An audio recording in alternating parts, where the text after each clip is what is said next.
Yes, I can. Okay. I know in the middle of New Hampshire, in the woods where you are, the internet might not be that great.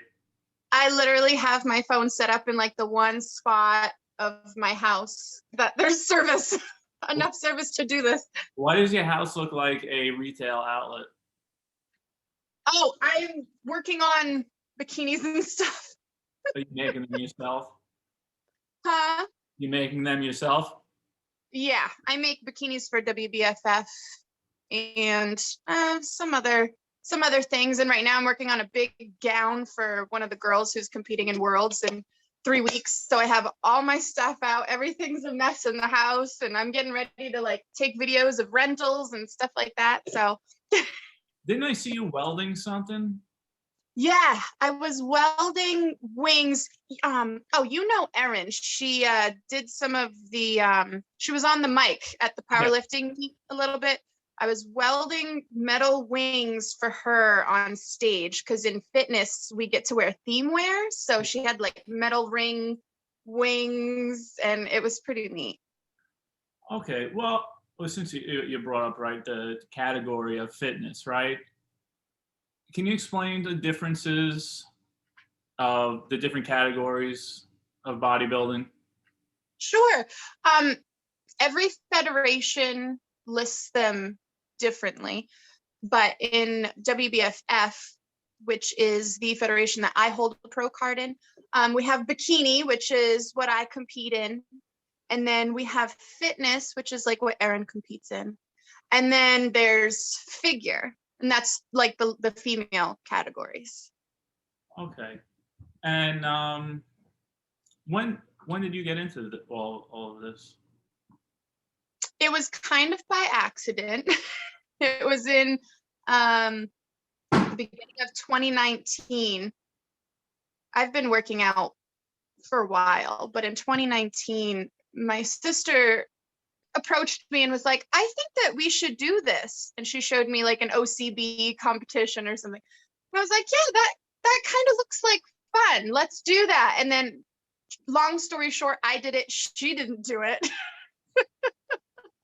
And then I ran into a trainer at Fit Focus in Laconia where I was working out, and I touched base with her, and yeah, we went from there, and I fell in love with it. It was like the whole process, everything, making the bikinis, going through the diet, the different lifts that we would do. I just fell in love with it. Yeah, dieting, I think, is like the most horrible part of bodybuilding.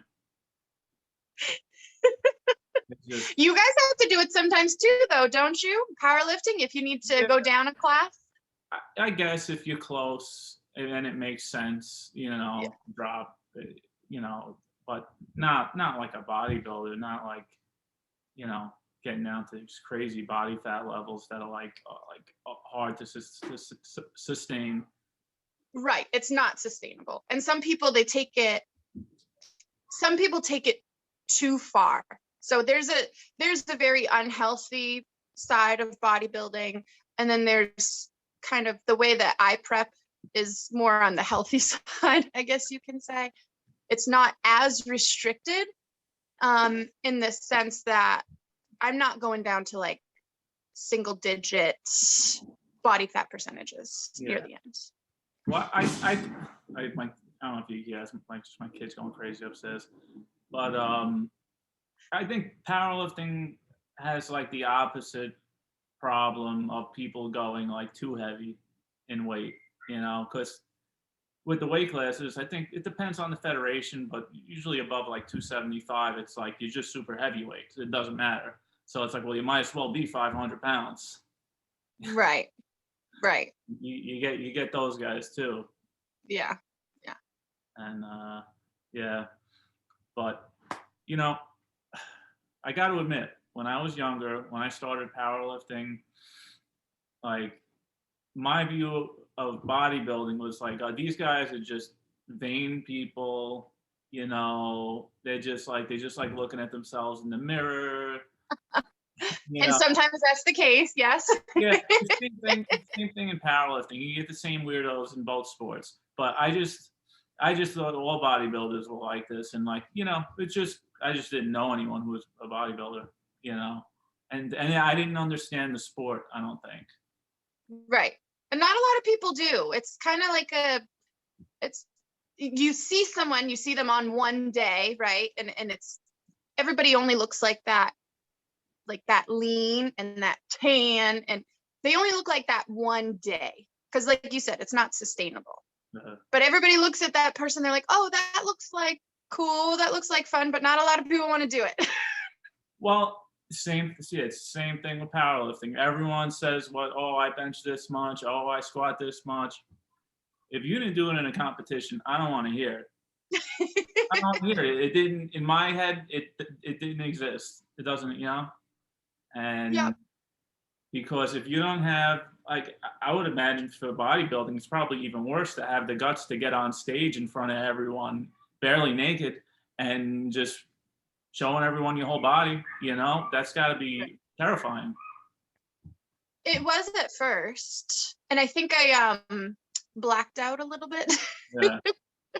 But when you've done something over and over and over again, like our routines and everything, when you've practiced it over and over and over again, just like you guys, when you're doing a deadlift, right? You have to have the perfect form, and it's that muscle memory. You're lifting and you're lifting the same way every single time. It's the same thing when we do posing practice. We're posing and we're doing it the same way every single time. So when we do get on stage and we have that stage fright and we kind of black out for a second, you have that muscle memory that kind of kicks in, and it just takes you through, you know, the rest of the way.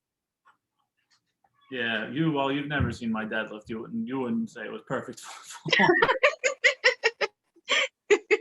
Yeah, but since, right, so that was your first powerlifting competition you saw, right? Yeah, in person. Yeah, I've watched powerlifting meets online and on YouTube and stuff a bunch of times, because actually before I was going to get into bodybuilding, I wanted to be a powerlifter. And I got to the point where it just wasn't feasible for me to do long term, because I've had back surgery. So, and I have a lot of other medical problems. We won't get into it, but my body couldn't handle picking up sustainable amounts of weight, and I didn't want to hurt myself. So that's when I kind of shied away from powerlifting a little bit. I still deadlift, don't get me. That's like my favorite exercise. It's like, I don't know, it makes me, your body releases like endorphins when you lift heavy stuff. You know what I mean? And I like that feeling that it gives me, but it wasn't something that I was going to go into like as a sport. So that's when I kind of veered into the bodybuilding part of it.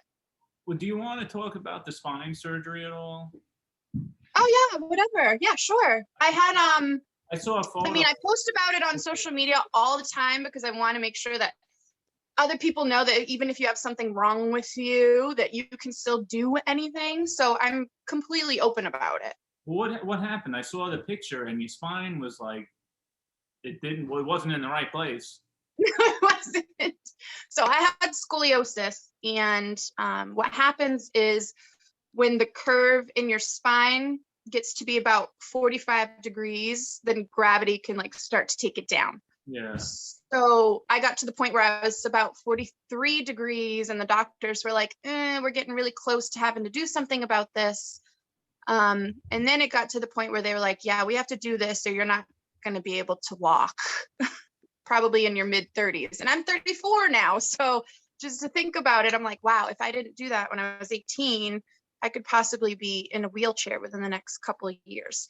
So scoliosis makes this curve in your spine. And what they did was I have 2 metal rods basically holding up my spine, a couple pins and a couple screws in the bottom to hold me up straight. And I'm actually still not 100% straight. I'm like 18 degrees a little bit. Yeah. So, but it was, compared to childbirth, it was probably, it's still the worst thing, the worst pain that I've ever gone through. I lived in a recliner for like 3 months, My sister had to brush my teeth for me. So to go from that and being like so sedentary and not being like physically not being able to do anything to what I do now is huge. It's a huge change. And I think that a lot of people think that, oh, I have something, I have tendonitis, or I have this thing wrong with me. So I can't, and they use that as an excuse. Yeah. Don't use it as an excuse. Use it as fuel for the fire. You know what I mean? If I didn't work out and I didn't keep my back strong, I wouldn't be able to do all the things that I do now. Yeah, you know, I went overboard with the strict curl. I was just training, like, I just went overboard, and you know, I gave myself, I have tendonitis, like it's like right there. I can't remember. It's bicep tendonitis. I can't remember which one, what the one at the bottom of the bicep is. But man, I'm like, I'm lifting. I'm like, you know, I'm doing sets of 12 to 20 and trying to get blood flow into the area, you know. Right. And, but like my son, my 9-year-old son's lifting about the same weight. But yeah, and that's okay. There's nothing wrong with that. Yeah. You know, and that, but like, so you might not be able to do, say, the strict curl in a powerlifting meet from here on out, but there's still other things that you can do. And that's kind of like with bodybuilding. It was like, yes, there are most definitely certain exercises that I just can't do, or can't do them like everybody else does them, but I still find a workaround. Like, actually, your buddy Brian sent me a message the other day about you guys' old coach, and it was like a list of like tips and tricks and like sayings that he used to say. Yeah. And one of them was, there's what's right and what's wrong, and then what works, and always do what works. And like that's what we have to do. We have to do what works. Might not always be perfect, but we find workarounds and get through it. Yeah, he broke a rule at the competition and he messed up. He broke one of the rules, Brian. Oh no, really? Mm-hmm. Yeah, I think it was squat. He got red lighted for being high, and then he was like, "Oh, I'm gonna go higher." He went higher on. Oh yeah. If you fail, do the same weight the next lift. Yeah.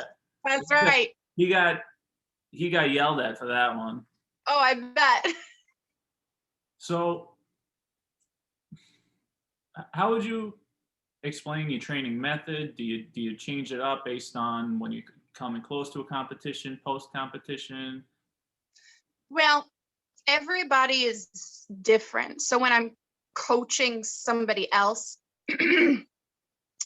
everybody's plan is completely different. Everybody has certain areas that they need to work on. So I give them a workout split, which is a full 7 days. Usually 1 or 2 of those days are rest days. But if they have like a focus area that we need to work on, then we try and make their workout split focus on that thing that they have to work on. Yeah. For myself, like throughout a whole, say, 365 days of training, I go through a bulk and a cut, or I should say a build and a cut. So building season, I try and be a little bit more lenient with my food. I basically eat whatever I want. And I make sure I hit my protein and making sure I'm still getting enough carbs to fuel my lifts. So I eat carbs, you know, around my lift, before and after. And then I'll go into maintenance if it's like the summertime and, you know, you want to look decent in a bathing suit. Let's, you know, be realistic here. And then I go into cutting season. And cutting season is usually 12 to 16 weeks out from show day. And I gradually cut my calories. I won't get too much into macros and all that stuff, but I weigh my food and I make sure that I'm hitting my macros almost exactly. I take creatine. It's like one of the cheapest supplements to build muscle mass. I make sure I'm getting all my vitamins. So my vitamin C, D, B12, Near the end of cutting, we take BCAAs because sometimes our calories drop so low that we're not getting enough protein. So I take a BCAA supplement. And then near the end, we, sorry, I have a fruit fly in here. I don't even know where it came from. Near the end, we do a little bit of manipulation with like water and salt. And this is, in WBFF, they don't want you to be too dehydrated and like crazy vascular, like say an NPC federation. So we don't have to go too crazy with the water and salt manipulation. So I don't dehydrate like some of the other athletes do, which is why my prep is a little bit more healthy. Is that one of the tricks to bodybuilding?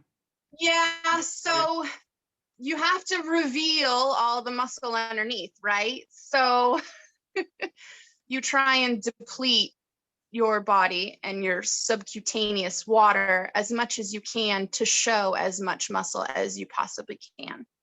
So like Erin's in fitness and she needs to deplete a little bit more. Kelly, she's an OCB figure and she needs to deplete even more. I'm in bikini, so it's not as hard for me. I don't have to get so dehydrated. Yeah. But I still do manipulate water and salt to get as lean of a look as I can, so you can still see some muscle definition. All right, let's get in to talk about. Well, I don't even know if some of the federations, the bodybuilding federations, even care about steroids. Do they? Do they care? OCB does. So in OCB, you have to have a lie detector test. Really? Yes, and a drug test. So, but WBFF, you don't. Would you call someone who's in that organization who's using steroids? In WBFF? Yeah. Oh yeah, there's definitely some people that would take steroids in WBFF, especially like when you get into figure. Would you personally coach someone? That's a loaded question. I've always wrote on like my waivers and my food plans and my workout splits that, you know, steroids are out of the question. Yeah. Like I don't believe in taking any kind of drug, you know what I mean? So the quick answer would be no. It would take a lot of convincing for me to coach somebody who took steroids. But to be completely honest, if someone is competing and they're on steroids, they're usually picking a coach that can supply them with it. Yeah. So the chances of me training someone who uses steroids is slim to none because I don't supply it. You know what I mean? That's like the darker side of bodybuilding. You know what I mean? I could see the argument was with people who are older, maybe over 40 years old, and their testosterone levels are very low, and they're supplementing to get to like a normal level. That seems normal to me. Like I don't think there's any. I think that's okay. I don't know. What do you think?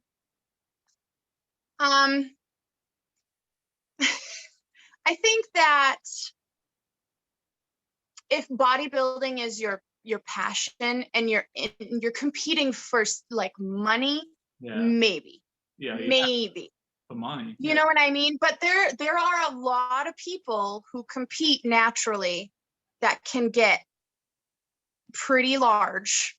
Yeah. And I mean, yeah, they have to work 3 times harder, but that's what it's about. If you really love the process, you know what I mean? I'm always amazed at all the different ways people will try to get ahead. The last one I found out about was people taking insulin to absorb, you know, the nutrients better, to absorb the creatine and the protein and all. Right. I was totally shocked when I heard that one. I heard that not that long ago. Really? Yeah. You know, is that, I'm sure you probably know more about all this stuff. I've heard a little bit about it. I know some people who train people who take insulin because they have to. Yeah, So different. yeah, that's different, obviously, but you can see like the changes that it makes in their body versus someone who's not on insulin. Yeah. But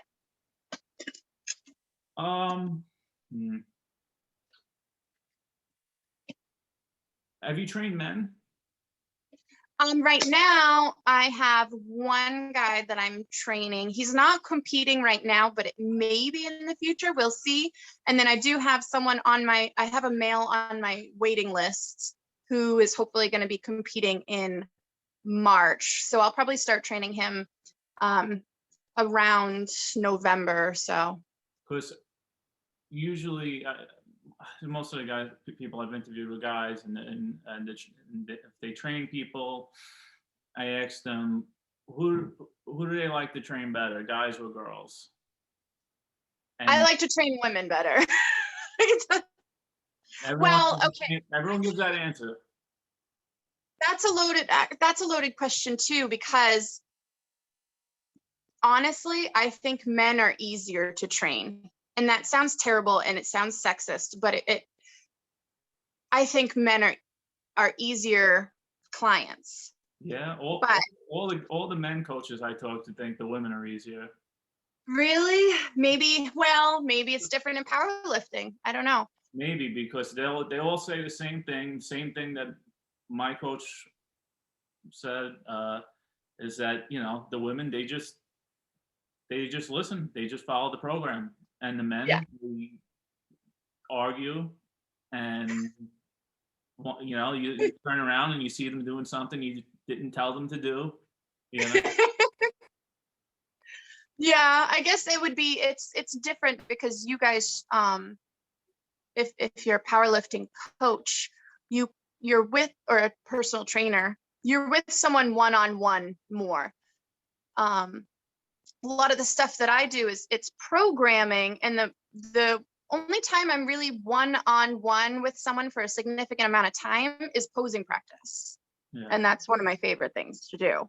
And of course, I like women's poses better than men's poses. Well, is it the only time I've ever seen posing practice is in pumping iron? Oh yeah, well that's ballet school. How many times have you watched Pumping Iron? I don't think I've watched the whole thing all the way through, to be honest. I don't have time to watch movies or TV or anything. I don't even have a TV in my bedroom. That's a good answer, because you're too busy getting the pump to even watch Pumping Iron. It's true. Exactly. Good answer. Okay.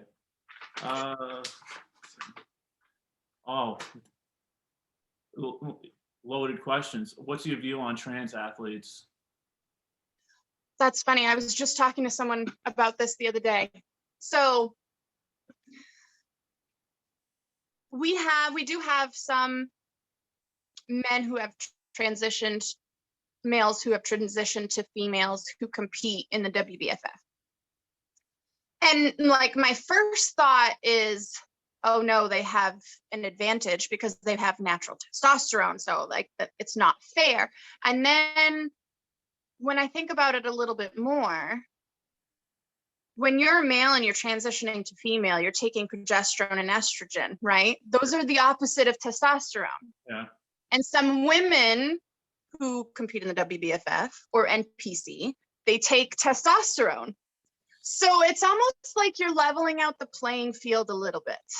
I think that on a pro level, it's a little bit, it's a big gray area. You know what I mean? I don't know how the judging goes, but the advantage I think would be for the guy would be the bone structure. I would think, you're gonna have, if the wider shoulders would help.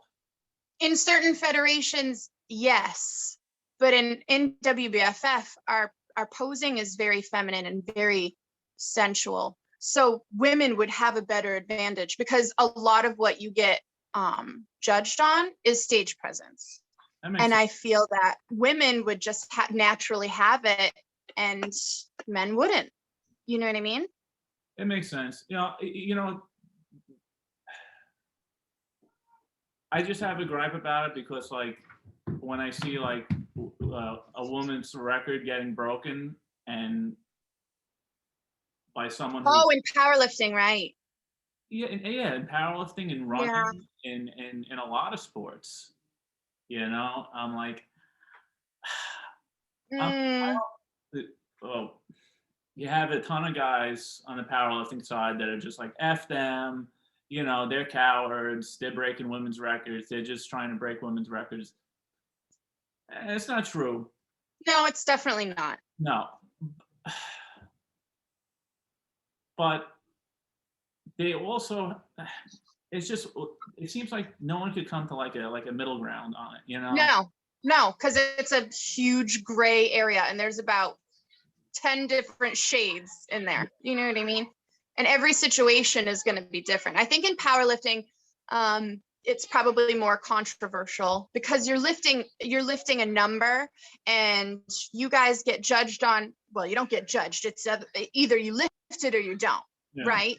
But in bodybuilding, it's there's some like, biased opinions, obviously, and you're being judged on other things. It's not a number. It's not either you did it or you didn't. It's other people's opinions that go into whether you do well or not. So I think that, yeah, in powerlifting, it probably would be a little bit more controversial than in bodybuilding. Why is the squat the most important lift? Because you use almost every single muscle in your body to squat. I just throw that out there like it's a fact to everyone. You use your core, you use your legs, you use your glutes, you use everything. And a deadlift.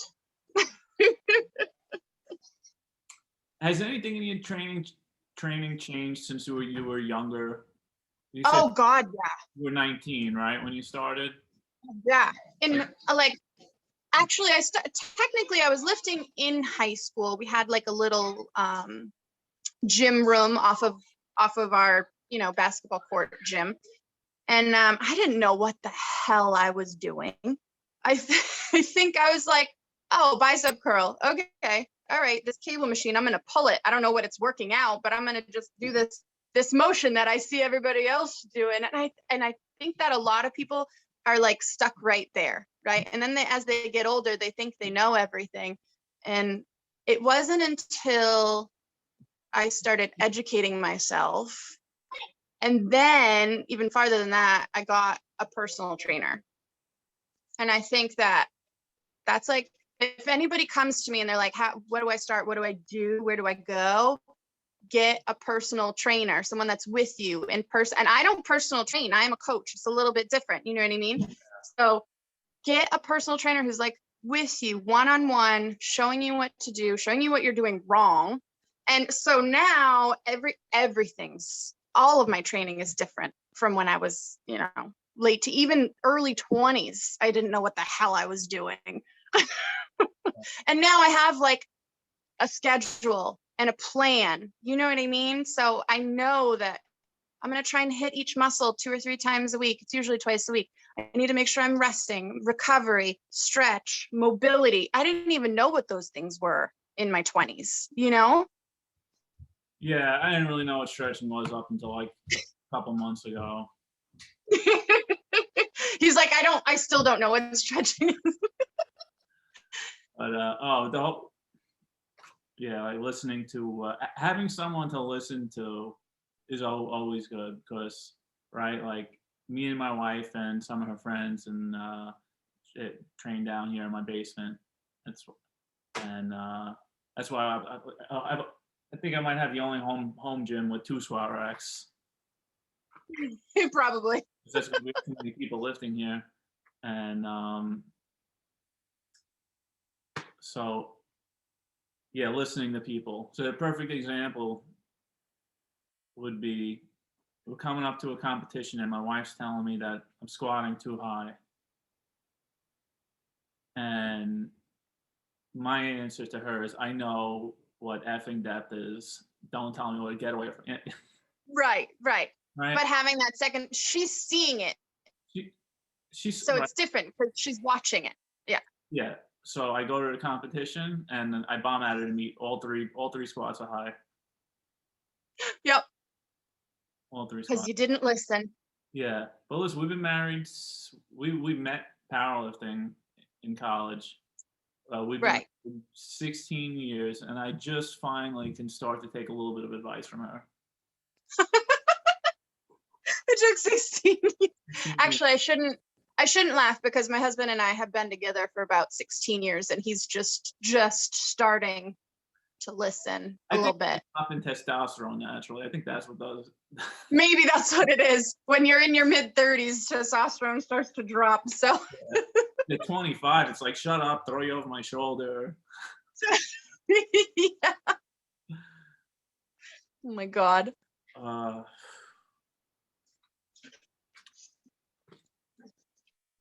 Has lifting trained you to get through a tough moment in your life? Oh yeah, for sure. We oh shoot. Hold on. My alarm is going off. I have many alarms to remind me of all the millions of things that I have to do a day. Last year, my father-in-law was diagnosed with cancer. And everybody kept asking me if I was going to stop training and stop prepping for my show, you know, because we were helping my mother-in-law out a lot, and it was a lot on the family.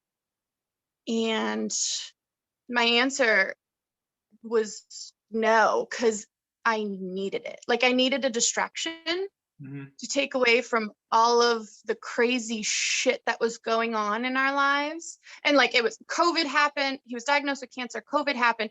Getting into the hospital was a pain in the ass. He couldn't really get all of the treatment that he should have got as fast as he should have gotten it because of COVID. Yeah. And it was so stressful. And I was like, no, I have to train because it's the only thing that's like taking my mind off of it. And then we lost him. And I kept going. And yeah, it didn't stop me. And I was like, you know what? He wouldn't have wanted me to stop. He would have wanted me to keep going. So I kept going. But yeah, that's the only thing that got me through was my training. That's it. You know, sorry. No, it's fine. No, yeah, I didn't expect that question. yeah, deep questions. Yeah. No, I think that someone who is a real athlete, you know, in any sport, who's dedicated enough to put in to have that right mindset, you know, to be able to push through it, no matter what's going on. Right. I think when things pop up in their lives, they're better able to deal with them because For sure. mindset. I think that sometimes the way we train, especially in bodybuilding, you reach a point and you're putting your body through so much stress and you're creating almost like a physical pain, and you're even sometimes working past that. If you have that mentality to be able to put your body through that to reach a goal, I feel like mentally you can get through almost anything. Yeah. You know what I mean? Yeah. Yeah. All right, more deep questions. What are your weaknesses? Oh Jesus, I have so many. Top one or two. My weakness, I'm gonna say my weakness as a coach, right? Like on a personal level, my weakness as a coach would be I get too emotionally invested. So like, shoot, this freaking fly. Sorry, the fruit fly is trying to fly into my ear. I think that my problem is I care too much sometimes. And you're not, when you're a coach or a personal trainer, you're not supposed to be a therapist. You know what I mean? Like, that's not your job. Yeah. But I find myself doing it often.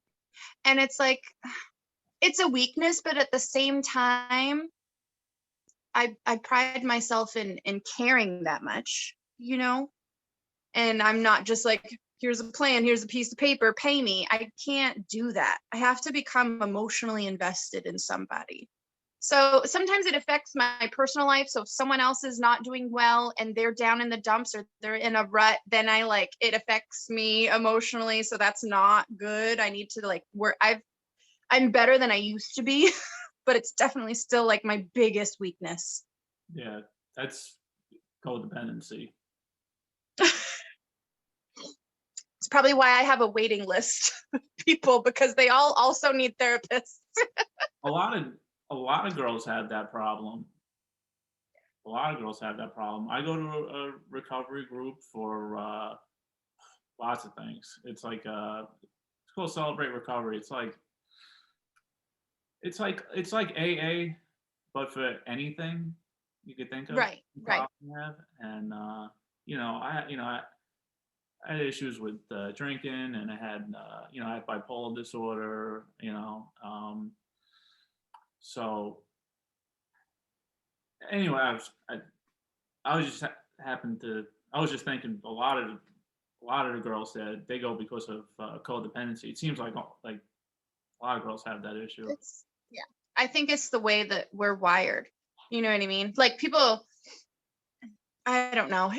People think you're sexist when you talk about the differences between men and women, but honestly, we are different, and that's just women are just more emotional, and there's nothing wrong with that.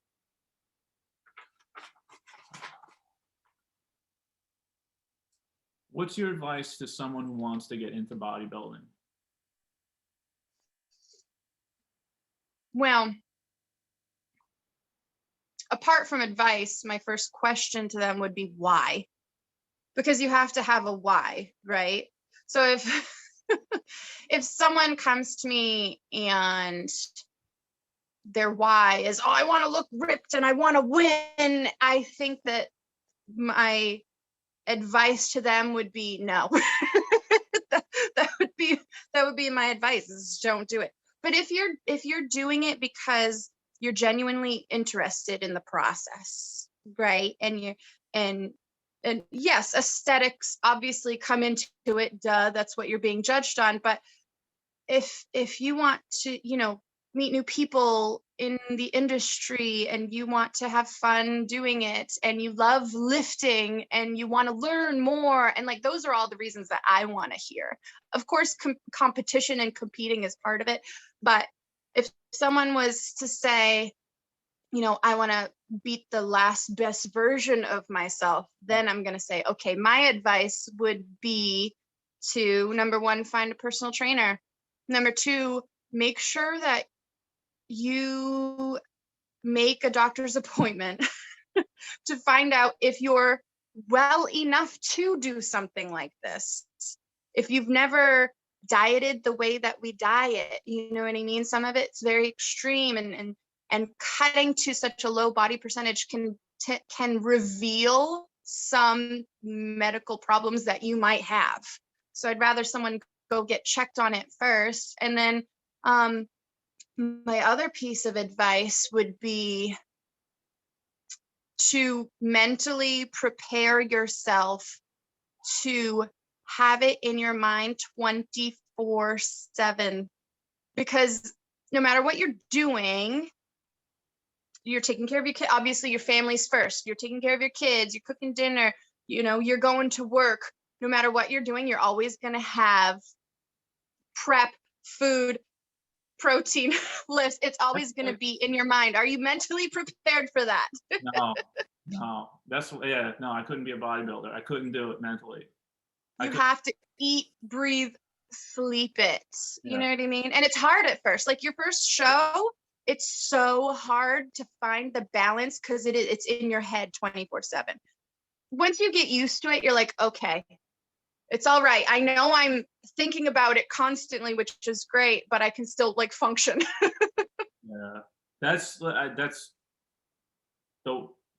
the one thing about bodybuilders that like I have a ton of respect for is that they are able to do it 24/7. You know, that it's an all you're always doing the sport.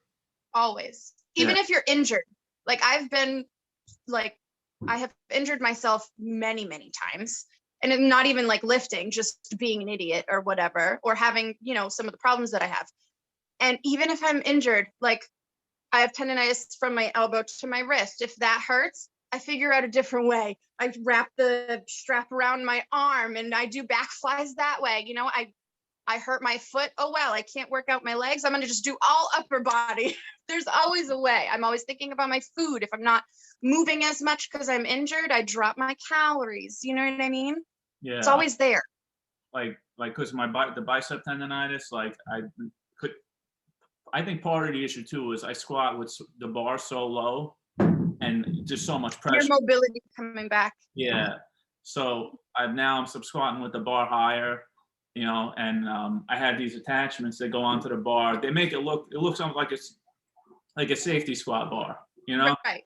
So there's no pressure on the bicep, but oh my goodness, I can't squat anything with the high bar. It's so much different, It's wild how like you drop that bar a couple inches on your back and like I'm able to squat so much more. Right. I know I dislocated my shoulder actually before my first show even, and I haven't really been able to do squats with a barbell on my back for like 2 years. Yeah. But I work around it. Yeah. Isn't it funny how everybody who works out just in general is in a gym often we always like to commiserate about all the things that hurt. Because no one else wants to hear it. No one else cares. Nobody else gives a shit. Yeah. No, yeah, because when I hear you say it, I'm thinking, I'm like, wow, I'm like, what could she do maybe she could do this, maybe she could do that. Anyone else that doesn't lift is like, oh, okay, go to the doctor. Yeah. Right. What do you think of I see now the bodybuilders that they tan below their face and they don't tan their face. They look ridiculous. They say that again? They're tanned from like the neck down. Oh, yeah. It's So racist to tan your face.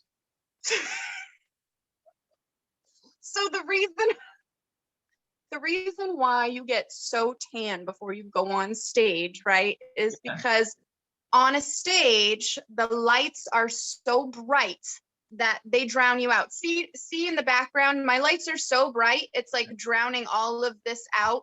Yeah. If that mannequin had muscle, you would not be able to see it because it's just white, because it's drowned out from the stage lights. Stage lights are really, really bright.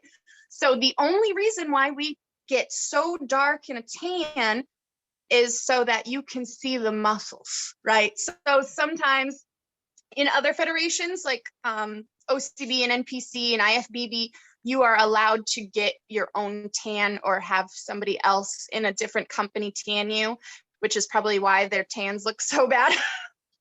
Is that what? No, I'm pretty sure they're not doing the making their face look like almost like they're black because it's like it's a woke thing. I don't know if that's the reason, but the only thing that when you're in bodybuilding, especially men's categories, your face doesn't really matter all that much. In WBFF, it does, because your whole look is judged, but in most federations, they don't really care about Europe. All right, so if this face is okay for bodybuilding. Yes, that face is okay for bodybuilding. All right. Can you take lifting advice from a woman?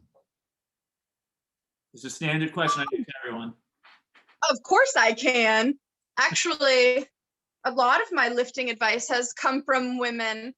And I think I I think I would almost rather take lifting advice from a woman if she knew what she was talking about, obviously, than a man, only because our bodies work different.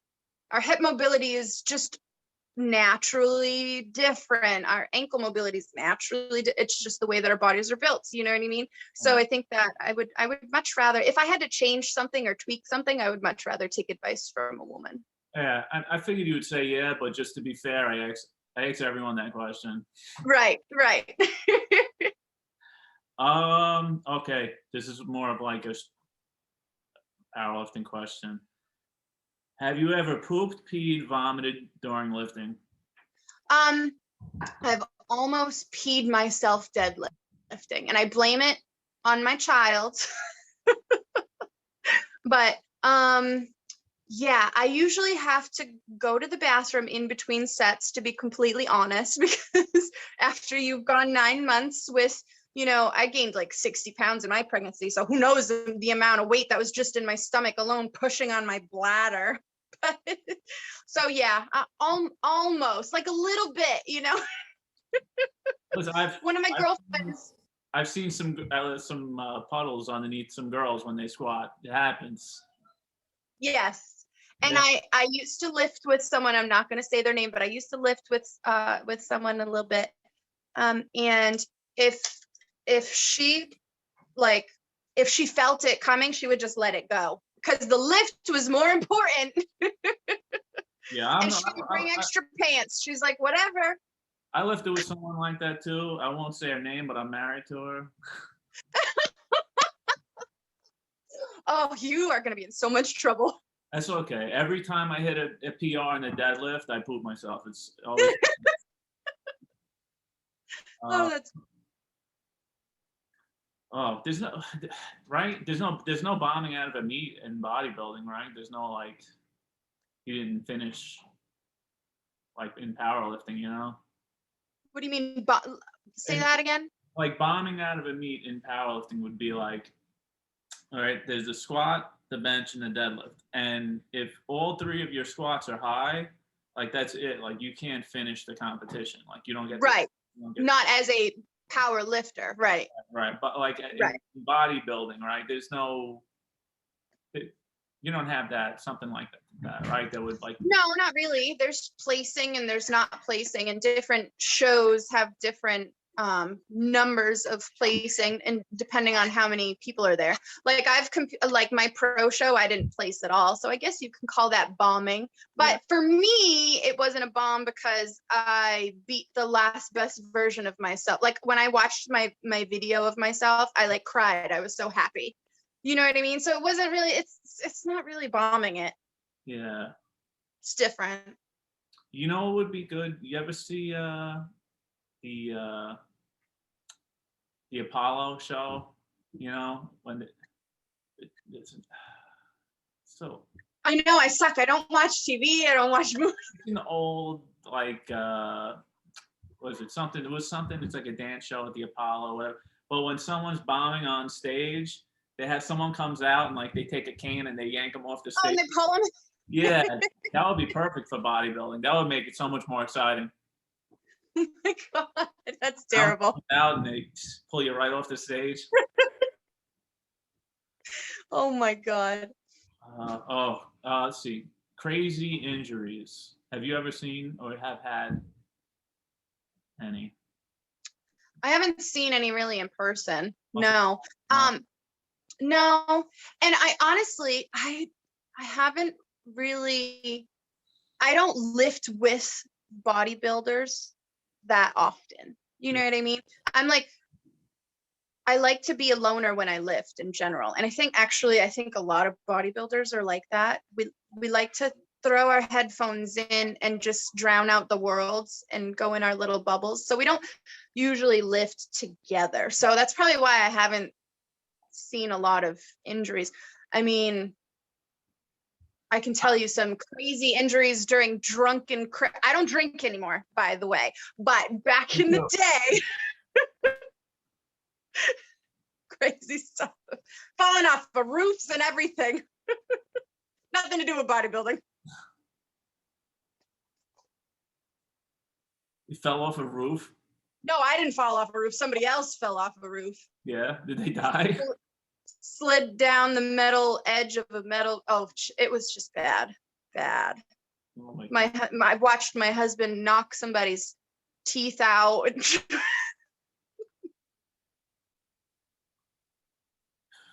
We won't get into that.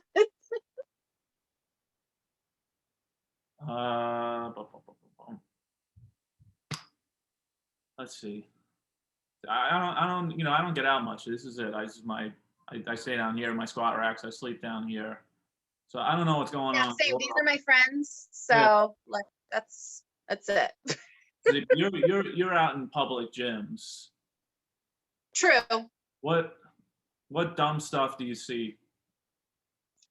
Oh, people jumping on a machine and doing 5 reps and then washing it and then going to something else. I'm like, you might as well have just stayed home. No, that's me. I think that, but I don't say it. But more than anything, I feel bad because there's so many people that want to do better for themselves and they don't know what they're doing. And a lot of them can't even afford personal trainers. You know what I mean? So more than anything, I just feel bad when I see someone doing just dumb stuff. Doesn't make any sense because, if it's a guy, he's not going to listen to you. Oh God, no, I wouldn't even. Usually, to be completely honest, I don't usually approach anybody and tell them that they're doing something wrong. You know what I mean? Like, I'm not that kind of person to do that. And honestly, there's people out there that have been doing this way longer than me, that know way more than me. So I'm just like, I don't want to be that person.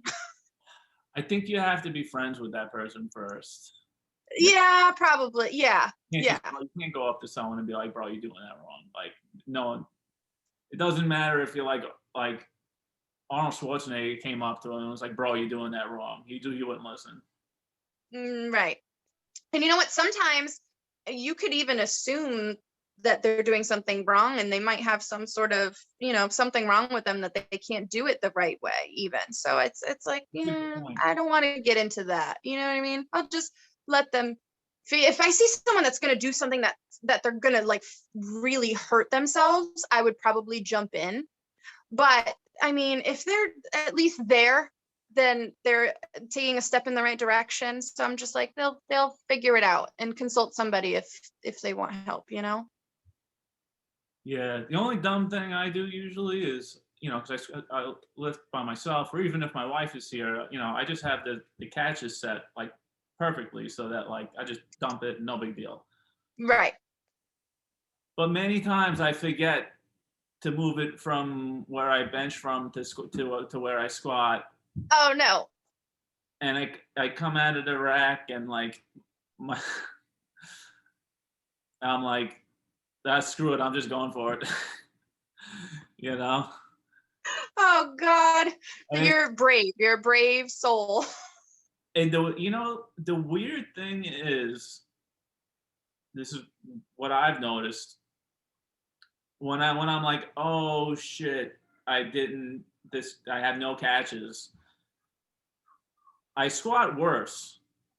Oh yeah. Because maybe it's because it's on my head, Mentally, yeah. I squat because because I know how it would have felt normally, and I'm like, it feels worse when I'm like, oh, this could get bad. Right, and not a lot of people know how to get out of it. You know what I mean? How to get out of, you're in a squat, you're halfway down and you realize you can't get back up. A lot of people are like, shit, what do I do? And actually that is the one time that I did have to step in, and she was one of my girls too, so it was okay because she was one of my clients. She did fail in the gym when I was there and she didn't do it correctly, and then she didn't hurt herself, luckily. But then I was like, all right, let's do this again. Like, I stopped my whole workout. I was like, F this workout. I mean, this is more important. Yeah. So I was like, all right, let's like lighten up the bar a little bit just so we can practice, and let's practice failing. So I made her get under it with like, 2 10s on the sides. And all right, get all the way down and now Where are you going to throw it? What are you going to do? So we went over that like 5 or 6 times. That was like probably the only time I've ever really stepped in, because I didn't want her doing it again and hurting herself. I'd rather hurt myself than my bars. That's what I'm all worried about.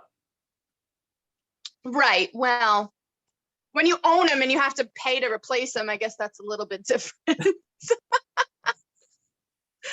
Yeah. So what's your rep ranges as a bodybuilder? You're always 8 to 12 reps?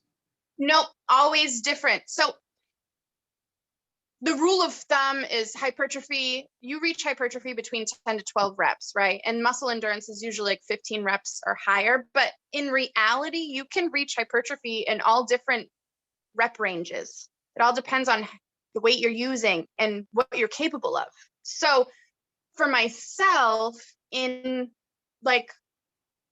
bulk or building season, I like to stay in like the 10 to 12 rep range. And then sometimes I will do like, when I deadlift, sometimes I'll get to like the 6 rep range or the 3 rep range. You know what I mean? And then like every like 2 or 3 months, I'll max out just to see what my 1 rep max is for that, you know what I mean, for that time period. But then when I get into prep, I start out still in the 10 to 12. When I say 10 to 12, though, it's not like I'm just taking 10s and doing this, but 10 to 12 with weight to fail at 10 to 12. So it's a little, sorry, go ahead. I hate that. 10 reps. Well, you'd really hate getting up to like 15, 25 even, which I'm doing right now for my upper body. I'm in like the 25 rep range. And sometimes I just put I need more muscle endurance. So the higher the rep range, the more muscle endurance you're going to achieve. And I need to work on my muscle endurance a little bit. So right now I'm just doing like a month of 25, like a 25 rep range for upper body. Oh, you're cringing. It's so bad. But it's actually, you get sweating, you're sweating out all these toxins, and it's great. It's great for your body. Some people love it. Like I'll never do more than 8. No, 8. You would hate bar class then. Have you ever taken bar class? Is that like this, like the stripping thing for cardio? No. Bar class is actually, it's designed off of some ballet movements. And it's high reps. You're basically burning one leg at a time. It's like burning it off. And I do that usually once a week, once every other week. And I do it because I need to build up my muscle endurance. You look horrified. I'll tell you, I didn't go to Brian's competition. I went to one like 2 weeks before that, and I pushed myself so hard. I set my numbers for that cycle, even the one before that, to like unrealistic goals, and I was so like set on getting them, and I was hitting single reps for like 8 weeks, hitting PRs with a single. Like I would never ever tell someone to do that. Why did you do that? Well, because I set such a lofty goal. Right. And when I started off the first week of training, I was only got 1 rep. That was the most I could do. And then I had 8 weeks to go with like 5-pound jumps. That's what I was doing between each week. I was just single. It worked. Well, see, you're cringing, right? But to me, it was. Yeah, right. And now post competition, right? I'm trying to do, a couple sets of 8, and it's brutal. I'm like 100 pounds off of my squat, Oh, I'm like that to do like 3 sets of 8. Oh no. Yeah, and it's just, I guess as a bodybuilder, you get used to doing those higher reps. Because to me, like, yeah, and it's not even like I don't like it. You know what I mean? But I like what it does for me. So, you know what I mean? Like, I would much rather just lift something once and be just done with it. You know what I mean? Yeah. My husband's bringing me a package. Yeah, another bikini. There's lots of interruptions in my house. I apologize. How he just has to get used to just people staring at you all the time, right? Oh yeah, he's used to it, but I think he's like proud of me a little bit. Let me ask you a question, right? How long did it take to get over just ignoring everyone? How long did it take for him to get used to ignoring everyone? Yeah, it was just not trying to like not getting into a fight with everyone.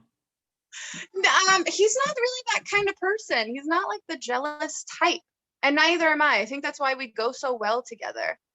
But I don't know. And at first, when I like first started competing, he was like not really into it, kind of like, why are you doing this? And then after my first competition, I think that he was like, I don't know, he was proud of his wife for doing something that, 95% of people wouldn't even think of doing, Well, the 99.9 probably. Right.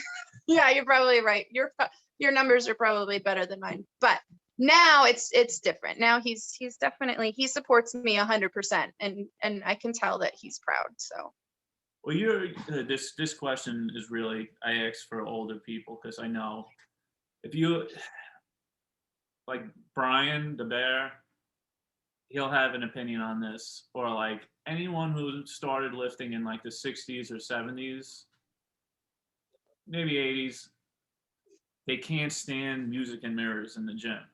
oh yeah. Mirrors are really only there for people to look at themselves. And it's not always a vain thing. Sometimes, especially if you're an inexperienced lifter, like you need to look at yourself to make sure that you're doing something right. But I would much rather, lifting wise, I would much rather prefer videotaping myself and watching it afterwards to make sure that I was doing it correctly. Yeah, but mirrors, nah. Music, definitely. Don't take my music away. You know what? If I know the competition I'm going to is not going to be playing music, like I won't do it. Right. That's just, it sets the vibe. You know what I mean? Hold on. My child is naked and he's about to get in the frame. Why are you naked?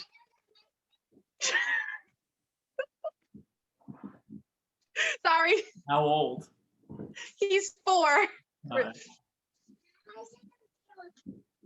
It's too short. You can say hi. Oh, This is Coach Gavin. That's what all the girls call him, Coach Gavin, because you bodybuilders in your muscles. yeah. Yeah. He's with me 24/7, even when we do like posing practices and everything. He's always there.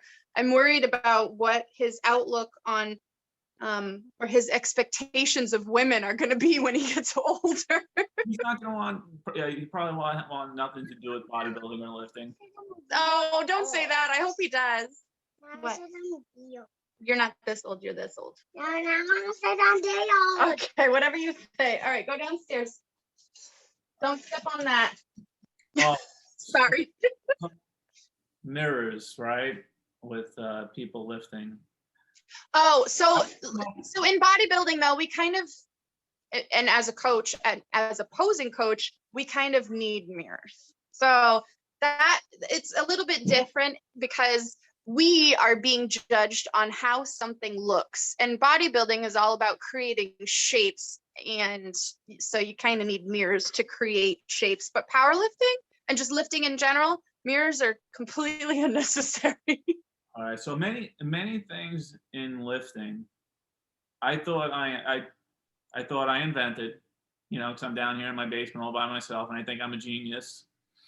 Then because of Instagram, I see someone figured it out before me, and but there's one thing I still haven't seen anyone do that for new lifters is the best way to get them to gain proprioception, to get them to know where their back is, where everything is, I do a Zoom call with them.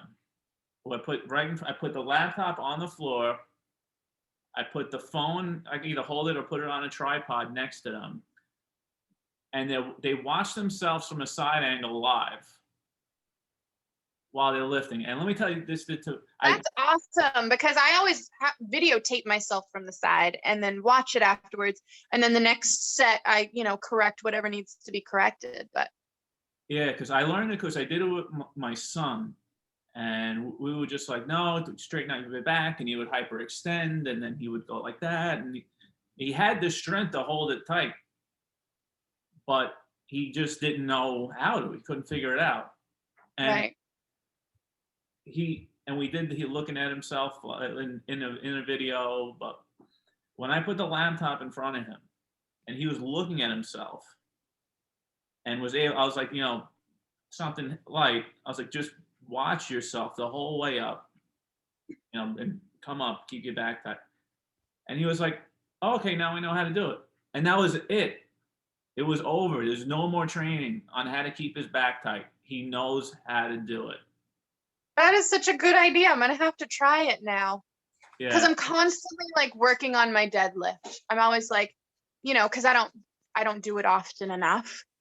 Probably every 2 or 3 weeks, I get a chance to deadlift, because it's kind of like I add it to my program. You know what I mean? Because I enjoy it.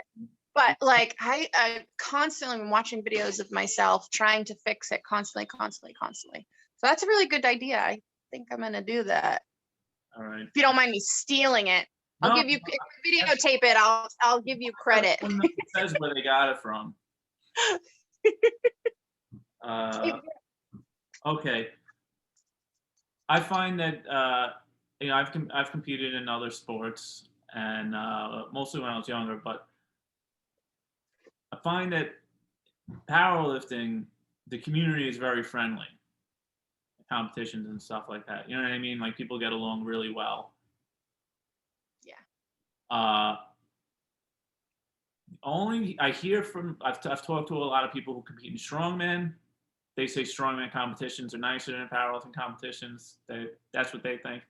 But I think the community is good and nice and friendly. How's the bodybuilding world? Well,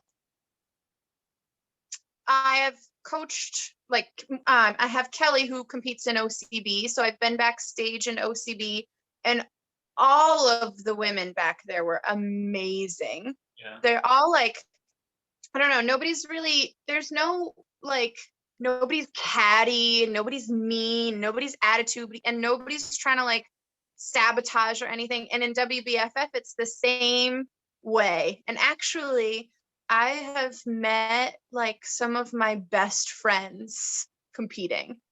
And actually, my first show, I met literally my best friend, Kayla, and she lives in Rhode Island, but we talk at least 3 times a week. You know what I mean? And I don't know, everybody's helping each other. We have very intricate bikinis, and we need help putting them on. Everybody helps each other put their bikinis on.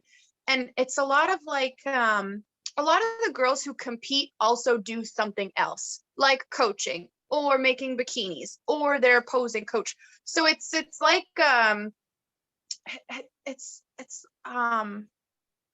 you meet a lot of people that can grow your business too. Yeah. So, I mean, you wouldn't want to be catty, you know what I mean? But everybody is just so nice. Honestly, I have never met one mean or catty person backstage at one of our shows ever. That's interesting. Because I would have guessed maybe it would have been a little, steal someone else's oil, Nope. No, not. It's the opposite. They would give you their oil. Yeah. Actually, I have altered.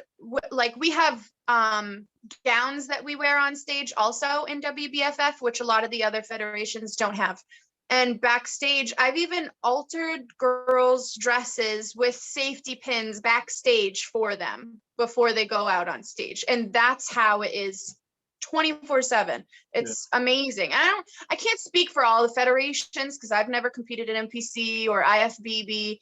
So I've never been backstage at any of those shows. So I can't speak for every federation, but in the WBFF, everybody's friends. It's where, honestly, we don't really have other friends because most of us are loners. We eat, breathe, sleep this. So we don't really, it sounds terrible, but we don't really have time for friends.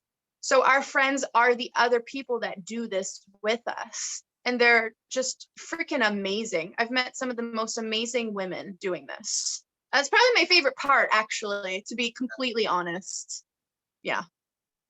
How many competitions do you go to a year? Oh, right now, Well, do you live? COVID kind of screwed everything up. Yeah. So this past year, I've been to 3 or 4, but WBFF doesn't hold as many shows as some of the other federations. So like if you looked at the OCB schedule, they have like 2 a month, 3 a month, 4 a month. WBFF isn't like that. So, and they're very far and spread out. So like the last show I went to go see was in Orlando, Florida. So to see many shows, you have to do a lot of traveling. Do you like to see like at each show like a personal improvement? Oh yeah, actually WBFF has a transformation category. Really? And not a lot of federations have that. What's that? And it's the transformation category is, well, it's like one of my favorite categories because they have on the big screen, they'll actually show somebody's before picture. And it's not always about the number of how many pounds they've lost or whatever, but seeing where someone came from and then what they look like now is freaking phenomenal. And awesome. I've seen some huge transformations with the WBFF. It's insane what some of these people have done. That's cool. I don't really think that would have happened like with powerlifting. Like nobody's gonna put like their shitty lifts up there, but right. Nobody's gonna say, oh yeah, my deadlift used to be 150 pounds and now it's 400. Yeah, you guys don't do stuff like that, huh? I'll put it out there. My squat started at 95 pounds. Yeah. That's what I was a sophomore in college. I decided I wanted to lift. My coach, there was 2 squat racks in that gym. The guys were squatting on one squat rack. The girls were squatting on the other squat rack. And he was like, you gotta squat over there with the girls. And that's great. What's your squat now? Or what was your heaviest squat, I should say? What was your best squat over the past years? He's like, I gotta look at my numbers. Well, in a competition? Yeah. 237. Oh, you said if it doesn't happen in a competition, it doesn't matter, right? And that's what I say, in a competition, because I squatted more than that, but it doesn't matter. At this last competition, I got red lighted with 258. I got video of it. It was good. Oh, that sucks. But that's pretty good though. 95 to 258. That's amazing. Yeah. That's awesome. But at times, when people ask me how much do I squat, they're like, they think I don't know what I'm talking about, But it's like, but like someone like me can appreciate the work that it took to get from 95 to 258, even if you got red lighted. You know what I mean? It wasn't an easy process. It was years. Yeah, since I was 21 years old or something like that to 37. Right. And years to get to that. And then it's funny because like I see some of the people that I have trained or coached, not competition prep, other people, and they'll send me a picture of like some famous WBFF pro on her show day and they're like, I want to look like that. I'm like, well, it took years and years and years to get to that point. You can't just do it in a year. Yeah. You know, people have unrealistic expectations sometimes. Plus, I mean, genetics play a role. I mean, because my wife weighs 100 pounds. Well, she's 103 point something. So basically weighs 100 pounds. And, you know, me and her were started at 95 pounds and she went to 200 pounds. We were doing the program. Your wife sounds amazing, and I feel like I need to meet her. Yeah. Yeah, she's pretty upset. I mean, she's starting to get over it. She had a horrific injury when she was 16. Like she fell like on a boat and she just demolished her elbow. Like, and it took they did one surgery to put it together. It didn't even work. They had to do another surgery to put it back together. And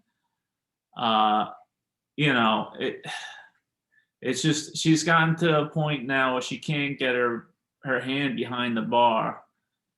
And the doctor's telling her. You guys have the safety bar in your basement? I have that. I'll show it to you.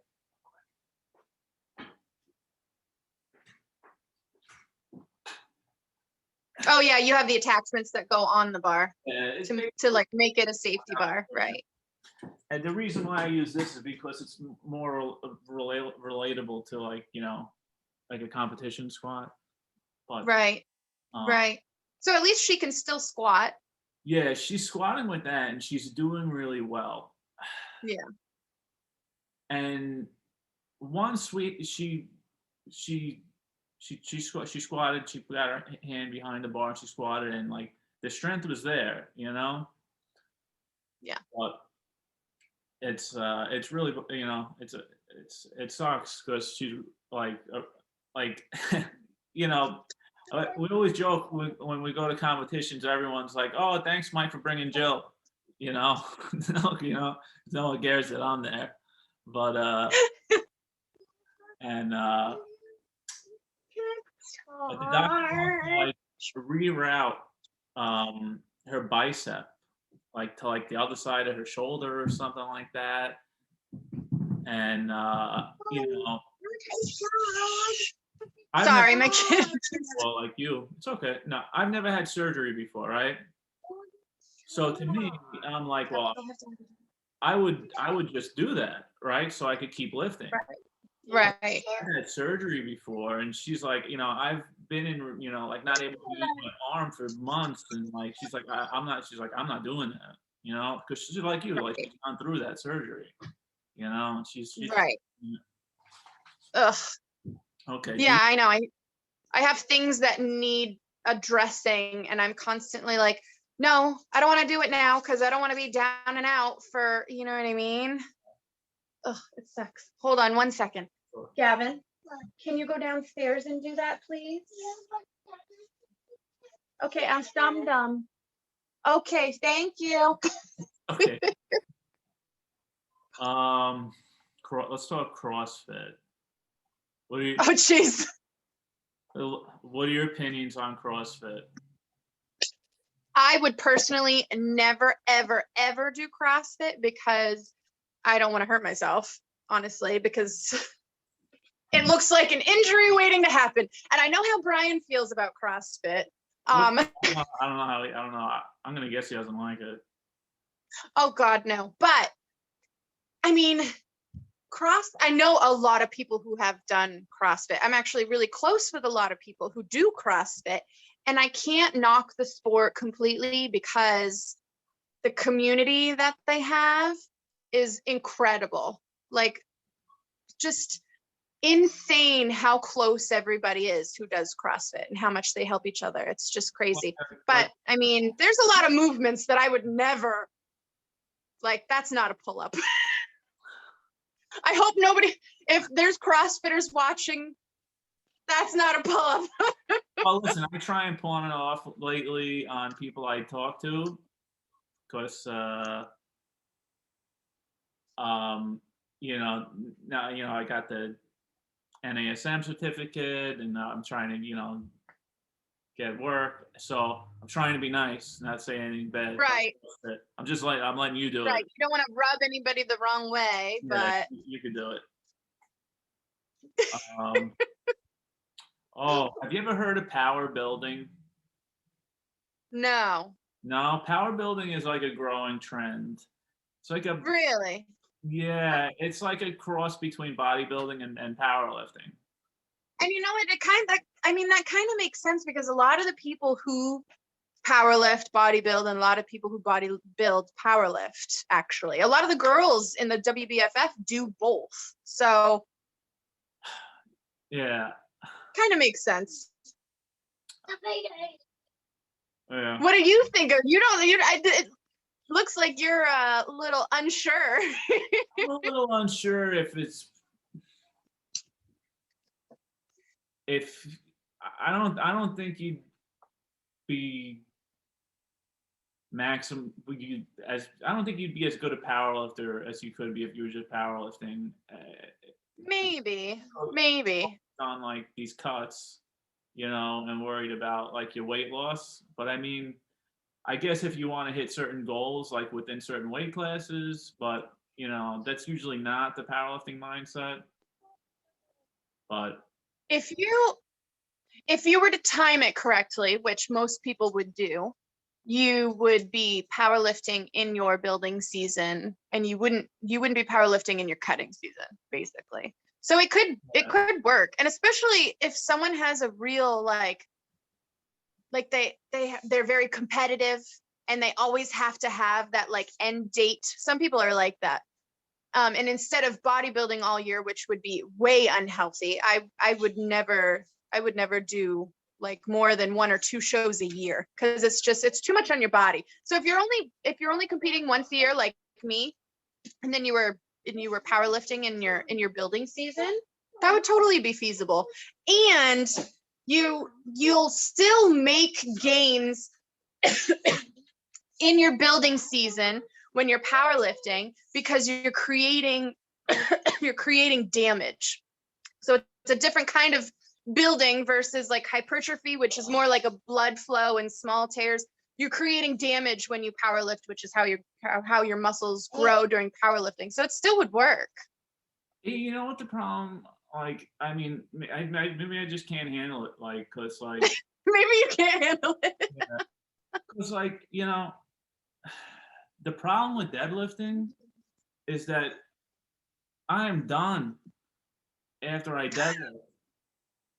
Like I can't do an hour-long back workout, hit the lats, hit the traps, hit the this, I can do it, but not effectively. I don't have the energy to do it. Like, man, it just sucks the hell out of you.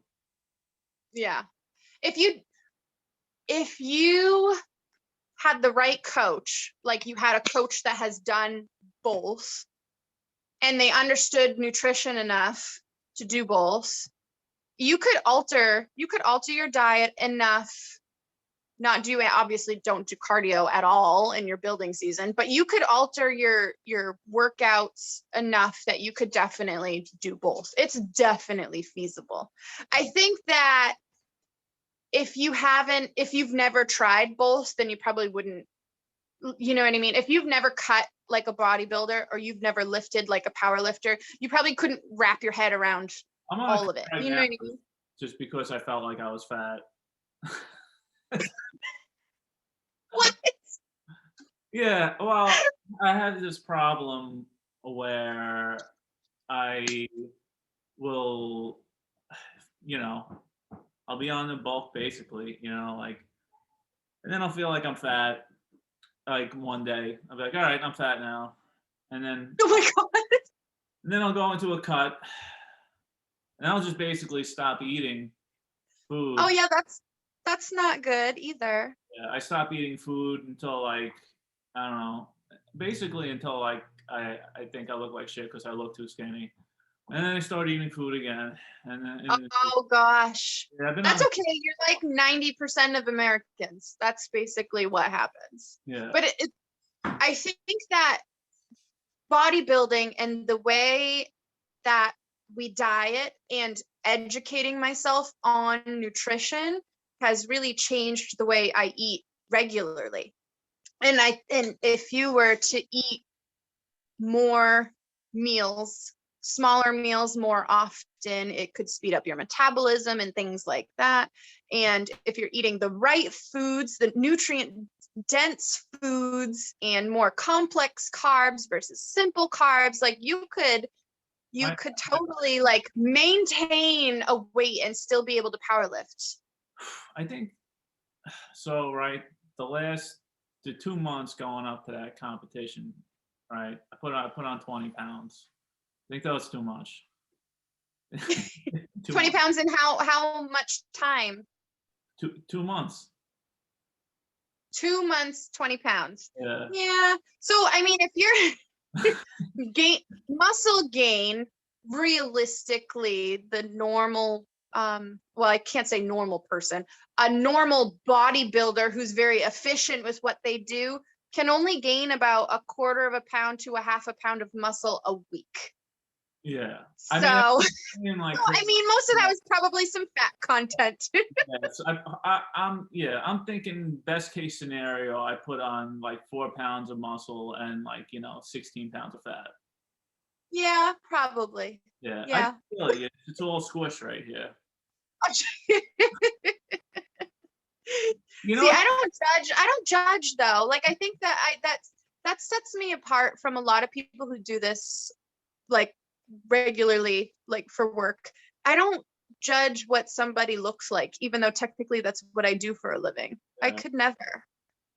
The thing that frustrates me with dieting down is that when I get down to the point where I actually have abs, my face looks like I have AIDS. Yeah. So when you deplete that much and you lose all that fat right there, you're losing all the fat right here too. Yeah. So yeah. I'm like there's no way to like just lose, you know what I mean? Like I need to like either put fat in my face or get it sucked out of my stomach. I know, that's like nature of the beast. And that's why I only compete once a year, because I don't know, I don't want my face to be drained too often throughout the year. Well, I picked enough, right? Because I actually now I'm starting to listen to my wife, right? Like so like and she doesn't want me to listen. Like the last time I really went down, like I'm like 5'10" and I went down to like 142 or something like that. And I only tell you, my abs look phenomenal. But yeah. other than that, everyone was like, "Yo, like, are you sick? You know? Do you need to eat a burger?" That's what I hear. But it's. I had to pick a number, right? I had to pick a number. So like I'm like 175 is like my goal. Like so I have to have this in my head because otherwise I'll go overboard. Because like I said, I have I have issues. I have bipolar disorder. You know what I mean? Like I have like you know what I mean. So I think I get extreme with things. You know. Right. I got. But here's the thing: you shouldn't have a number. Like the number on the scale doesn't matter. It shouldn't be a number, because if you're lifting and you're building muscle, it should be more about like what you see in the mirror, even more than a number. And I'm talking just regular people, like not people who are competing. And actually, even myself, I don't weigh myself very often because the number on the scale doesn't matter at all. So maybe once a month, not even, that I weigh myself. I know. You know what sucks though? I have to, like I said, like I have to keep some fat on my stomach and like, we're hit it. It's over here. That's where men usually carry their fat, is like the love handles. And women, it's always in our butts and our thighs. It drives me so nuts. But that's the thing. So like if I focus on that, I'll go too low. Right. Because like right. it's like I literally like I was like starving myself and I get so hungry, and like the thing I would do to motivate myself to keep starving myself would be to squeeze my fat. And it would yeah, no, that's not a good habit. I don't like that. That's not a good habit. Oh. See, you need a coach to bust through those bad habits. I do. It's funny, like it's because I know so much about lifting and stuff, and I know like right. You know what you need to do, like, but mentally, it's all mental. Like what did I do today, right? Okay, so I needed to lift today, right? So I'm like, all right, so I need some energy. So like I'll have a peach before I lift, right? And a pre-workout, and that gets me through my workout, and then that'll be it for the day. Yeah, a peach is not very much carbs to get you through a lift. That depends on how many scoops of pre-workout you take. Well, yeah, that's caffeine can only get you so far. But see, if I was your coach, I would tell you to throw your scale away. I would make you show it to me. Send me a video of you throwing your scale in the dumpster, because you don't need to focus on the number. And then throw it out. It's too detrimental. I'm gonna get to 175 now. I'm gonna throw it out. You get to 175 and then throw it out. Then I'll throw it out. Yeah.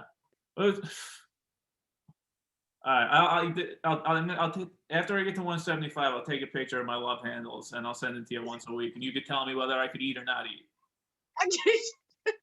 You always eat. I think that's like a common misconception too with bodybuilders is people think that we starve ourselves to get down. And if you actually knew like how we eat, you'd be like, holy shit, we love food. I'm sorry, but we love food. It's just you like tuna every 5 seconds. No, God, no. I can't remember the last time I ate tuna. No. No. Actually, right now I don't label foods bad or good. Like there's no such thing as a bad food and a good food. There's such thing as foods that might be more nutrient dense than some other foods. And yeah, I'll cut certain like sweets and sugars out during cutting season, but in building season, I eat, all the foods. But my percentages, so the percentage of, complex carbs and meats and vegetables compared to the bad foods is probably like 80-20. And I think that's the balance that a lot of people miss is okay, it's okay to eat a cookie, you know what I mean? But what did the rest of your meals look like that day? Did you eat enough vegetables? Did you have enough fiber? Did you have enough carbs to get you through your workout? Did you eat enough protein? There's no such thing as a bad food or a good food. And starving yourself is just a big no-no. It's a good way to slow down your metabolism. And then your body's like, I guess I'm surviving off of what I have. I better hold on to it, Yeah, you just have to fight and just don't eat. Eventually, you'll eat it. Yeah, no, I promise you, it works. Jesus Christ. Oh my God. All right. Everyone's used a pre-workout, right? You got to workout. All right. Now, how many times the recommended dosage do you use? I'm actually super sensitive to caffeine. So like they sell C4 at Rite Aid or Walmart or whatever. The scoop is like this big and I take like a quarter of the scoop. Are you old enough to remember Jacked? Jacked. No, I don't think I remember that. No. Jacked, if you Google it, Jacked was a pre-workout that was banned in the United States. And everyone was using it. And it had meth in it. Oh, yeah. It had like dimethylene, whatever. Yeah. But it was meth. And let me tell you, I was in the NYPD at the time. The entire NYPD was on meth, like lifting. And oh my God. It was awesome. There was nothing like it. Like, and I know guys like Pat Susko, like great power lifters and stuff that like they would use steroids. They would use meth like as a pre-workout. I mean, just like wild shit. Right. But crazy. Yeah, it was. My wife hated hated it because like after I would take it, like I would just be like a total maniac. Oh yeah. You're Anyways, probably an asshole. it got banned, but Yeah. but believe me, if you Google jacked, like there were people like hoarding it when they found out it was getting banned. I think a lot of people assume that because I do bodybuilding that I know a lot about steroids and things like that. And I am so uninterested in that part of the world of bodybuilding that I just stay as far away from it as I can. Yeah. Well, I'm not that sensitive to pre-workout. To tell you a story. So this is a year ago, another competition I'm training for. And like, getting closer and closer to the competition, I'm like, oh, I need more pre-workout, right? So I'm taking 4 scoops, before my squat, Oh my God. before my bench, and 4 scoops before my deadlift, right, on different days, right? But the problem comes to right now, I go to the competition, right? Well, it's like, well, how much am I going to take and when? And Right. I think so. I was like, I took 12 scoops in a shaker bottle, and I drank it over the course of the competition. And oh, hold on, here it is you see my normal face here? I don't know if you could see here how beet red I was. My wife was my skin was burning. Oh my God. And my wife, she was just like, "Are you okay? Like, what's wrong with you?" I was like, "I'm fine. There's nothing wrong. Everything's okay." I survived.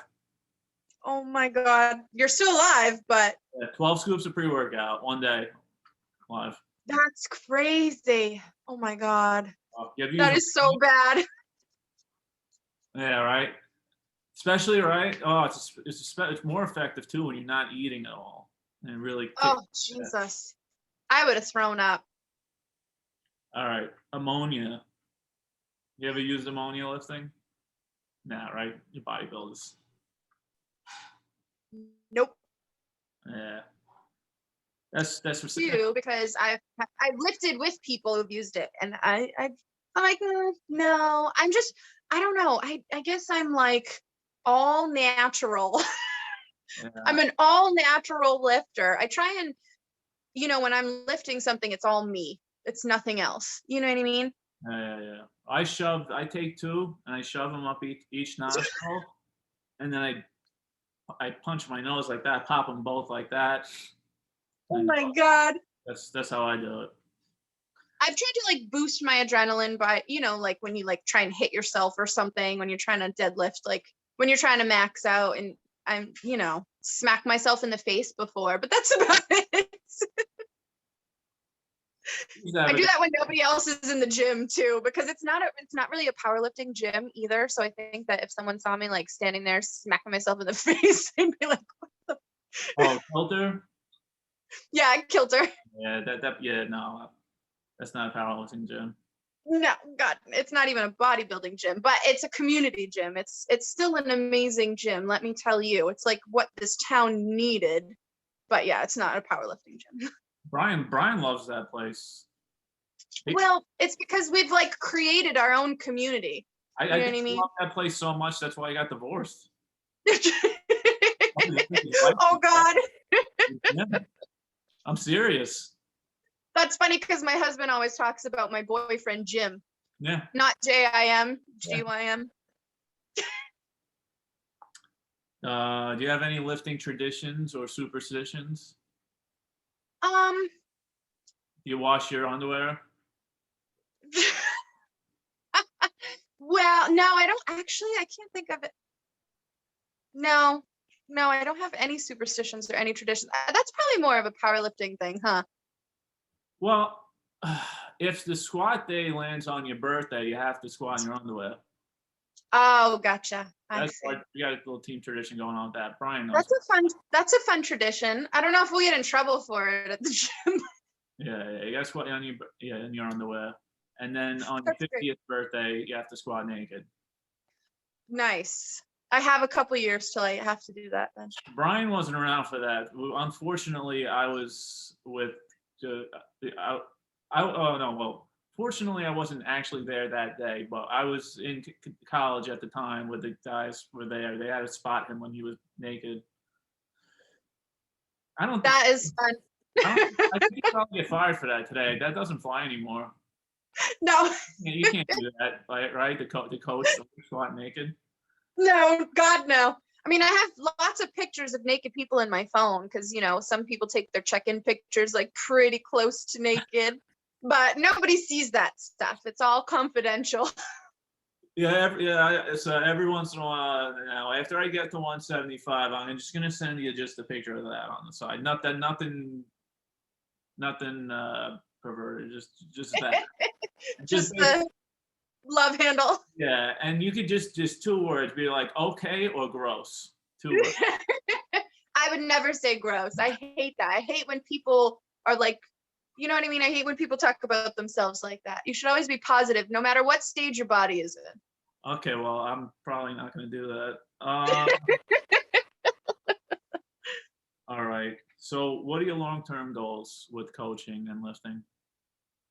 My long-term goal would actually take some of my focus off of coaching and more into making my bikinis and theme wear and gowns. Yeah. And it's just because like that's like my passion. Like I love coaching and I love like being fully submerged in it, and I will never stop doing it.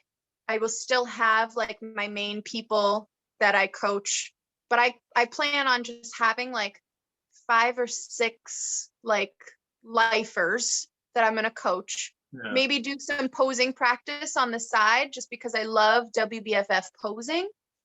But my long-term goal would be to retire from competing myself within the next couple years and be able to just do this. How much are your bikinis? I mean, the top and the bottom. Oh, well, actually, so I've made a lot of rentals and I rent them out for like, $80 to $100. That's gross. No, we clean them. And actually sometimes I put a liner in there and I change out the liner every person. You know what I mean? So it's not gross. But like I've made bikinis for girls who like they didn't have a lot of money, but they still wanted to compete. So I've made like, more affordable bikinis on like the $200-$300 side. But I've also made bikinis that could go for like close to $1,000. So, but Wbff bikinis are very different. They're not like, you're probably used to seeing the simple triangle with just the rhinestones on it. But Wbff is very intricate and has a lot of like accents and huge stones and small stones and appliques and all different things going on. I think that's why I like it. And I like creating something and then seeing the after, you know what I mean? So right out of high school, I was a carpenter with my dad, and I did that for many years. And I really enjoyed creating. We did finished carpentry. So I really enjoyed creating something and seeing it afterwards. You know what I mean? So you get that pleasure of seeing what you've created. So I think it's kind of going back to that and mentally, like, this is kind of what I need for me. You know what I mean? My creative mind needs this. The carpentry, I would have never have guessed. Yeah, I did that for many, many years. I remember one time my sister-in-law's husband, I wore a dress for like the first time in like years. And he was like, "Are you wearing a dress?" Because I was so like, I was a tomboy. I never wore girly things. And I didn't even really like, I don't know, makeup and all that stuff. Well, maybe just the past like 10 years. I've accepted the fact that I am a female. Because my dad wanted a boy. He never got a boy, so he raised me like a boy. So, my car broke and he made me change my alternator by myself. You know what I mean? I grew up doing stuff with my dad in the garage. So right out of high school, I went to work with him, and it was, yeah, it was actually probably one of the best things I ever did. Now we're building our own house right now, and we've been building it for like 5 years, and we've done most of everything that you see in this room. I did. So it's like I have that pride saying I created this. You know what I mean? New Hampshire thing. You guys got to be tough up there. Yeah, we have to you have to know how to do stuff. And if you don't, it's very expensive to hire somebody else. Yeah. I'm out of questions. Oh, you're out of questions. Wow. I got nothing. That's it. That's my last one. What are your goals? That's it. Yeah. How do you buy your bikinis? What do you sell them? Right now it's like word of mouth, really, from the women that I've met competing, and Facebook and Instagram and stuff like that. I don't advertise it a lot, just because honestly, I am so freaking busy that I can't take on too much more right now. Yeah. Like I have a waiting list of probably about 25 people that want me to coach them, and I can't. I'm way too busy. So I'm not advertising it too much. I'm making a gown for the world's stage right now for someone, but I can't say who it is or show what I'm doing because it's like a secret, you know what I mean? And a lot of the bikinis that I made over the past couple of years haven't even been on the internet yet because COVID. Yeah. So a lot of the girls are holding on to the bikini. They haven't even worn them on a stage yet because everything got shut down because of COVID. So like half of the stuff that I've made isn't even on the internet yet. It's crazy. But yeah. Hey, well, I don't know. I love what I do. I love what I'm doing. I just can't do everything. Yeah. Someone asked me to I was building furniture for a little while, and someone asked me if I could build something, and I was like, nope, I'm sorry. I don't do that anymore. I used to do blueprints. Nope, sorry. Can't do blueprints anymore. I'm a minister. I just finished my last wedding. I married a couple days ago, and that was my last wedding. I was like, I am retired. Okay. All right. So here's another question, right? You're a minister. So we said, has lifting helped you through tough moments in life, right? And I said, yeah. But do you have a faith that I do have a faith, but I think throughout life I've lost some faith, and it's not, and I'm not like, I don't know. I believe that there's something greater than all of us, and sometimes I wonder exactly what it is. And I think going through what we went through last year has made me lose some of my faith, but you have to hold on to something. You know what I mean? You got to hold on to, you have to believe in something. And wrestling with God is okay. Huh? Wrestling with God is okay. Right. Okay. Right. And I think a lot of people do it and they don't admit it. Even the people who are very, very religious, I think they still wrestle with it in their head, you know? Yeah. It's hard to believe something you can't see, you know what I mean? But I still have faith. I used to go to church. I don't anymore, but I believe that I can talk to my God whenever I want, wherever I want. I don't need church. You know what I mean? If you have faith, you can talk to him whenever you want. Yeah. I like to go to church because I like the church I go to because, they do a lot of good things. So I like to be part of that, Yeah. The community is right. And some people that's why they go, is because they need that community. Right. If you're a person that you don't need it and you have your faith and that's fine. I like it. Right. But when I say I'm a minister, I'm a marriage minister. So, like I'm registered with like, I'm registered with a church that doesn't have a denomination. Yeah. So I can marry anybody of any faith, really. You went to like ministry.com? Yeah, kind of. Yeah. Kind of like one of those things. Yeah. But it was like, I love the idea of, I love love. Does that make sense? I love love. It doesn't matter who you believe in or what you believe in or who you pray to. I love the idea of two people coming together and saying, oh, we're gonna create a family. That's what I like. And that's why I started doing it. And but yeah, I'm all done with that. I don't have time. You don't have As time much as I love it, I don't have time. You and these bikinis are killing you.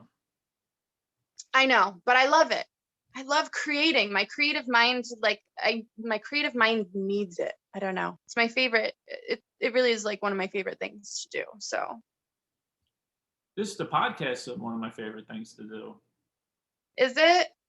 Yeah, I've talked to experts, to people like you, like all over the world in all different sports. It's incredible how much I've learned. That's really fun. Yeah, I love that. It's really, really fun. I have a good friend in Iraq now who's a powerlifter. You know, he's just incredible bencher, and like he's my buddy in Baghdad. Weird. That's neat. That is super neat. Yeah. Isn't it crazy how the internet has like created all of this where you can connect to someone thousands of miles away and it'd be like you're in their kitchen. Yeah. You know? Because like I'll just be on Instagram and I'll just, either look at a hashtag and like this or like that, like this person, follow this person. And then if they're interesting, I just reach out to them and they're like, yeah, you want to do a podcast? And 99% of the time people are like, yeah. That's so neat. I love it. So what you want to do for forever?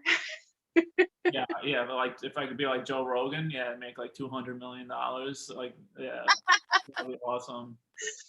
If money wasn't a thing, though, what would you want to do for the rest of your life? I'd like to train people and do this. Yeah. And that's basically what I'm just starting to do now, so. Right. Yeah. So, yeah, things are pretty good. What is your full-time job? Right now? Nothing. Yeah. What is?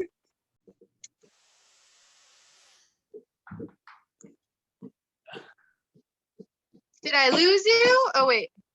Yeah. I lost. I think it's recording fine. I thought the whole thing was just gone. It's still recording. Oh, weird. Okay. So my full-time job, I was in the NYPD for 13 years, and then they said I had bipolar disorder and I was crazy, and they kicked me out. But I have a pension from them. So it's the same pension I would have got when I hit 20 years. They just gave it to me when I had 13 years on. So I got my pension, and then I started working with my father doing construction, and then it was my father, my brother, and my mother. So it didn't work out.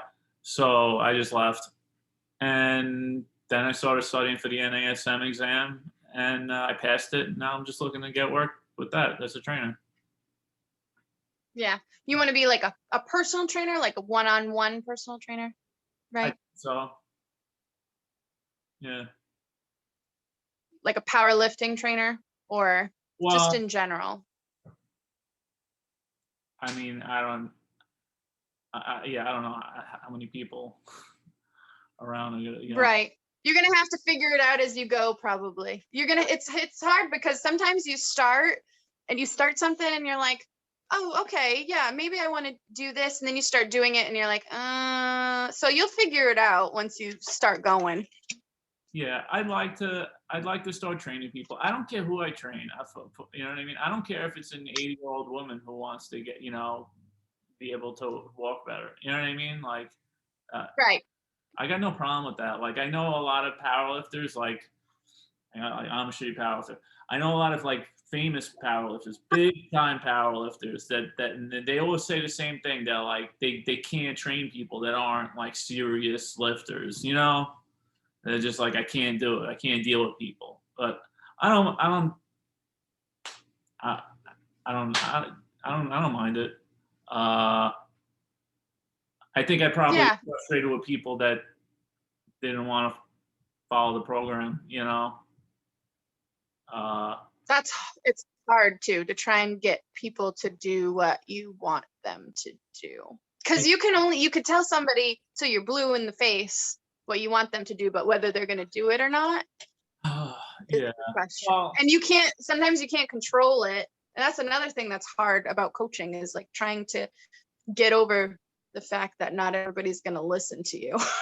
well, yeah. I don't know if you went to recovery with the whole alcohol thing, but when in like the recovery program, like what if you're gonna be like somebody's sponsor, they tell you, they're like, you can't want it more than them,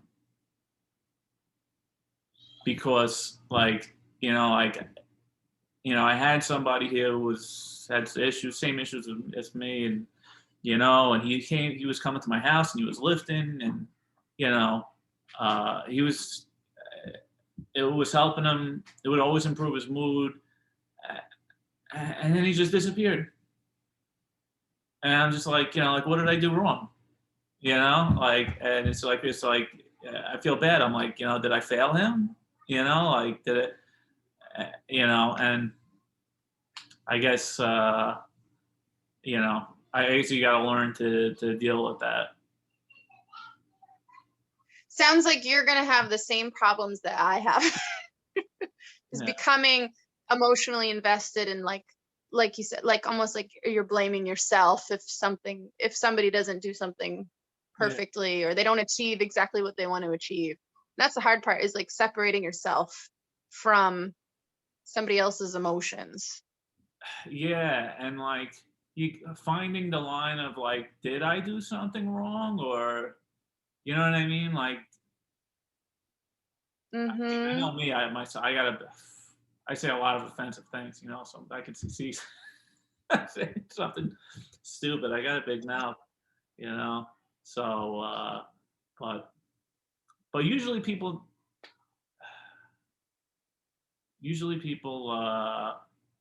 that know me after a while, like a couple times, they get to know that like 90% of what I say is bullshit. I'm just joking. Right. Same. But I've like over the years I've learned to like control. I've never controlled the swearing, and that's probably from being in construction for so long, but I've learned to control like what I say in the sense of like offending people. Like I try my hardest not to offend people now. Well, I put my foot in my mouth with you. You probably don't remember this, but like you were talking about your hair and it was being thick, and I was like, oh yeah, my dog is a Portuguese water dog. He's got thick hair too, and I was like, oh, I just said you look like your hair.